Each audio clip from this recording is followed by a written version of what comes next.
kann deine Maschine zur Seite nähen. Und damit meine ich jetzt nicht, dass du die Maschine so rum hinstellst und dann nach links oder rechts nähst, sondern dass deine Maschine wirklich eigenständig nach links, rechts oder vielleicht sogar diagonal nähen kann.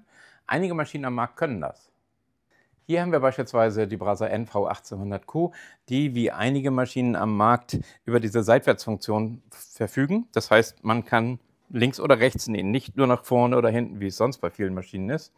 Und wenn ich jetzt beispielsweise mal hier Programm 96 einstelle, dann habe ich einen Zickzack nach links rüber. Also 9, 6. Und wenn ich jetzt Start drücke, kann ich hier sehen, dass die Maschine den Stoff seitlich verschiebt. Geht natürlich auch schneller. Das Geräusch ist jetzt ein bisschen anders als beim normalen Nähen, weil die Maschine von der Technik her die Nadel immer einen kleinen Moment oben festhalten muss, damit der Stoff seitlich verschoben werden kann. Also sie macht nicht jedes Mal den Stich, sondern ab und zu mal wird sie oben festgehalten und in dem Moment wird der Stoff seitlich verschoben. Diese Maschine verfügt über Gradstich und Zickzack nach links und rechts. Es gibt sogar Maschinen, die auch diagonal nähen können. Zeige ich euch auch mal. So. Hier haben wir jetzt mal eine Maschine, mit der auch das diagonale Nähen möglich ist. Dies ist jetzt mal eine Kombimaschine, die kann nähen und sticken. Allerdings geht es jetzt ja in diesem Video einfach mal nur um das Nähen. Wir haben ein großes Display.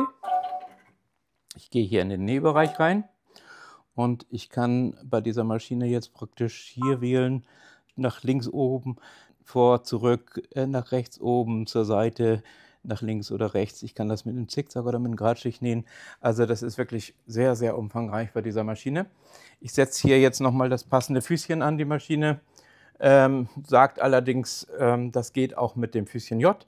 Ich persönlich finde das Füßchen N dafür schöner, weil ja, die Auflage ist halt anders. Es kann hier seitlich besser rutschen. Also das seitliche Versetzen geht in meinen Augen schöner, weil das hier abgerundeter ist. Aber Empfehlung von Brasa ist eben dieses Füßchen. Funktioniert beides. Bei dünnen Stoffen tatsächlich diesen. Wenn der Stoff ein bisschen fester ist, kann man eben auch das Füßchen N ganz gut nehmen. Das hat damit zu tun, um das nochmal zu erläutern, hier ist so ein kleiner Schliff unten drin. Das heißt, der Fuß liegt nicht komplett auf dem Stoff auf. Und das merkt man bei dünnen Stoffen. Also bei dickeren fällt es nicht weiter auf. Noch einmal kurz Luft holen vorher. Ja.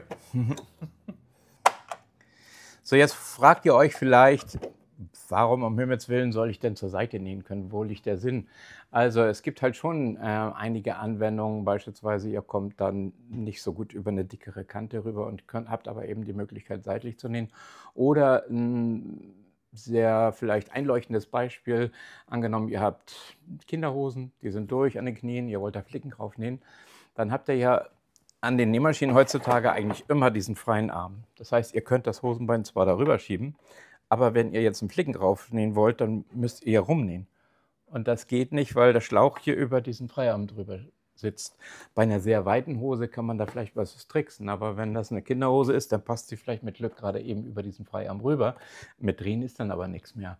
Und wenn ihr dann diese Funktion habt, dass ihr zur Seite nähen könnt, dann kann man zumindest in 4/4 das Ganze nähen. Also das heißt, man muss nicht extra eine Seitennaht auftrennen, um das Ganze hinzukriegen, sondern es geht eben auch mit so einer Funktion.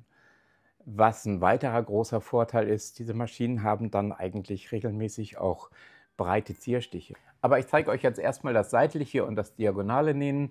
Diese Funktion habt ihr tatsächlich bei Brasa, bei der VQ4, VQ2, der V5 LE und natürlich auch bei der Stellaire und bei der ganz neuen Avenir. Aber Brasa ist natürlich nicht die einzige Marke, die das kann. Bei den Maschinen, die wir im Programm haben, beispielsweise findet ihr das auch bei der Juki, bei der NX7 und bei der UX8 oder bei Brasa, Entschuldigung, bei FAF, die Expression 27, die Performance Icon, die Creative Icon und diverse andere Modelle natürlich auch noch. Ist eine coole Sache, aber eben leider nur im etwas höherpreisigen Bereich zu finden. Achso, ich habe bei Brasa auch eine Maschine noch vergessen, und zwar die, beziehungsweise zwei, drei. Es gibt ja auch noch die Kombi-Geräte, also zum Beispiel die NV 2700 kann das, oder auch die F560 und die F580. Ich habe hier mal ein kleines Stückchen Stoff genommen und jetzt zeige ich euch mal eine diagonale Nähfunktion. Wir haben hier das Display, also mit der Auswahl. Ich nehme jetzt mal diesen Stich hier und wie ihr sehen könnt, wird das also praktisch von oben nach unten rechts geführt werden. Ich drücke jetzt einfach mal auf Start, mache nicht die volle Geschwindigkeit. Und wie ihr sehen könnt, näht sie diagonal. Ich kann das Ganze natürlich jetzt stoppen und sagen, okay, ich möchte jetzt einen Gradstich beispielsweise nach links rüber nähen. Da gehe ich hier rüber.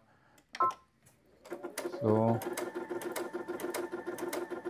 Und wie ihr sehen könnt, bleibt die Nadel immer im Moment oben stehen, in dem Moment, wo der Stoff seitlich versetzt wird. Und ich nähe jetzt beispielsweise nochmal wieder nach oben rechts.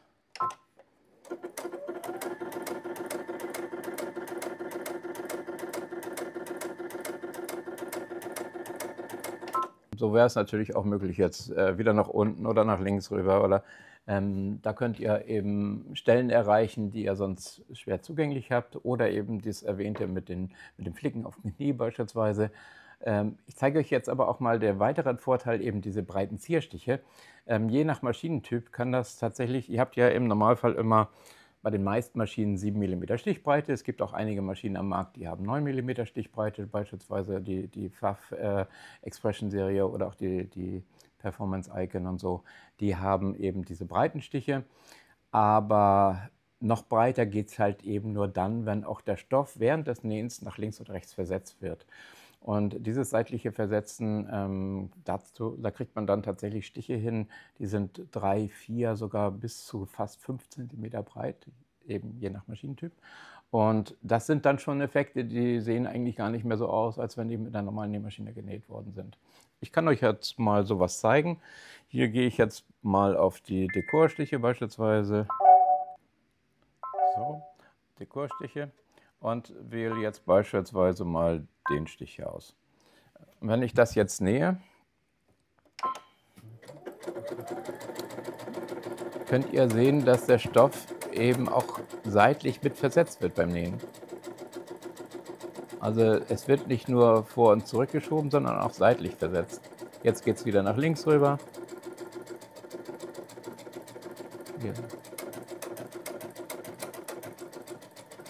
Die Geräusche sind ein bisschen ungewöhnlich, weil eben die Nadel immer für einen Moment oben gehalten wird, damit das seitlich versetzt werden kann. Aber sie näht es sehr präzise. Ihr müsst praktisch nur dafür sorgen, dass der Stoff, ich nehme das mal raus, dass der Stoff einigermaßen gerade geführt wird. Und wie man sehen kann, ist das jetzt wirklich breit genäht. Ne? Eine normale Nähmaschine würde ja nur ungefähr so breit nähen können. Also coole Effekte. Man kann auch breite Monogrammbuchstaben nähen. Also die genähten Buchstaben bei der Nähmaschine sind ja normalerweise auch eben immer nur 7 oder 9 mm breit. Und hier mit diesem Seitwärtstransport ist das eben auch möglich, die 2, 3 cm breit zu nähen, sodass ihr ganz nette Monogrammbuchstaben beispielsweise raufsetzen könnt, ohne dass ihr eine Stickmaschine habt. Mit der Stickmaschine ist sowas natürlich auch immer möglich, weil die ja noch viel größer dann auch den Stoff seitlich versetzen kann. Aber bei Nähmaschinen ist das eben nur möglich, wenn dieser Seitwärtstransport verbaut ist. Und ich kann euch ja nochmal ein anderes Muster zeigen. Es gibt da also wirklich eine interessante Auswahl, also sehr unterschiedlich natürlich von Maschine zu Maschine. Ich nehme jetzt mal diesen Stich, den finde ich auch ganz witzig. Leg den mal hier drunter und drücke mal auf Start.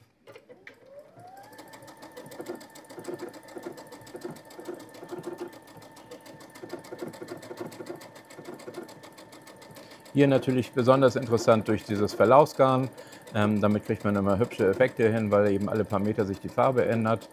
Das gibt es in unterschiedlichsten Farbrichtungen, also nicht nur diese Rottöne, die wir jetzt hier gerade haben. Und ich kann auch, wenn das jetzt gleich soweit die ersten 2, 3 Muster fertig hat, kann ich euch auch nochmal so einen genähten Monogrammbuchstaben zeigen. Also wirklich eine coole Sache.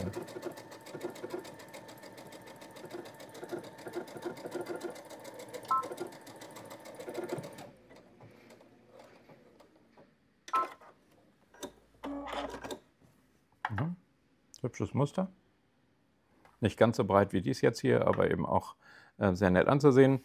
Und jetzt mache ich nochmal einen Monogrammbuchstaben. Da gehen wir jetzt hier mal wieder in die Buchstaben. Okay. Und hier haben wir jetzt Buchstaben.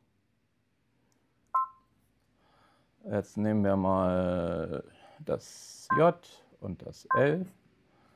Und dann nehmen wir mal drauf los.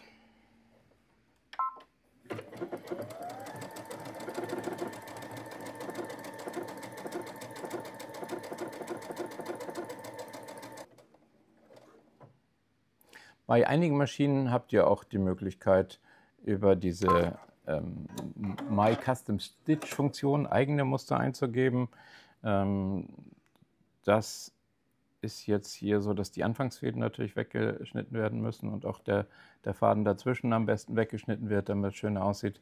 Man kann natürlich auch die Buchstaben einzeln setzen und dann etwas untereinander, wie man das oft bei Monogrammen ja hat, dass man praktisch eben in diesem Fall das J und das L so ein bisschen versetzt nähen würde. Es gibt auf jeden Fall viele, viele Funktionen, die man mit herkömmlichen Maschinen nicht hinbekommt. Und somit habt ihr eure kreativen Grenzen etwas weiter gesteckt. Ich weiß nicht, ob wir nochmal eine andere Maschine nehmen, aber ich glaube, die Funktion ist ja letztendlich nicht viel anders. Wir brauchen jetzt das nicht nochmal an der Pfaff oder an der Juki zeigen. Hier ging es einfach nur mal darum, dass wir diese Seitwärtsfunktion mal vorstellen wollten. Einige Maschinen eben nur links, rechts plus vor und zurück geht ja immer. Einige Maschinen dann zusätzlich auch noch mit Diagonalen nähen. Es geht sogar so weit, dass manche auch noch eine Laserlinie haben, die dann praktisch die Führung nochmal erleichtert. Da wird also praktisch dann mit so einer Laserfunktion eine Führungslinie auf den Stoff projiziert. Also nach oben sind so schnell keine Grenzen. Also wir haben einige Maschinen im Programm, die kosten weit über 10.000 Euro. Sogar manche an die 20.000 Euro. Also wenn ihr da das Nähen als Hobby habt, da habt ihr so schnell keine Grenzen. Das ist ja auch bei anderen Hobbys so. Ich sag mal, wenn ich gerne Motorrad fahre, kann ich für so eine Harley beispielsweise auch schnell mal 10, 20, 30.000 Euro oder sogar noch mehr ausgeben. Selbst für eine Armbanduhr kann man ja heute leicht und locker sogar 100.000 ausgeben. Aber das ist sicherlich nur für einige geeignet. Ich denke, die meisten von uns müssen da ein bisschen rechnen. Und wir haben Maschinen mit Seitwärtstransport. Ja, das geht ungefähr los bei ca. 1.400, 1.500 Euro bei dem, was wir so im Programm haben. Nach oben dann, wie gesagt, nicht so schnell eine Grenze. Wenn ihr daran Interesse habt, schreibt es einfach mal in die Kommentare.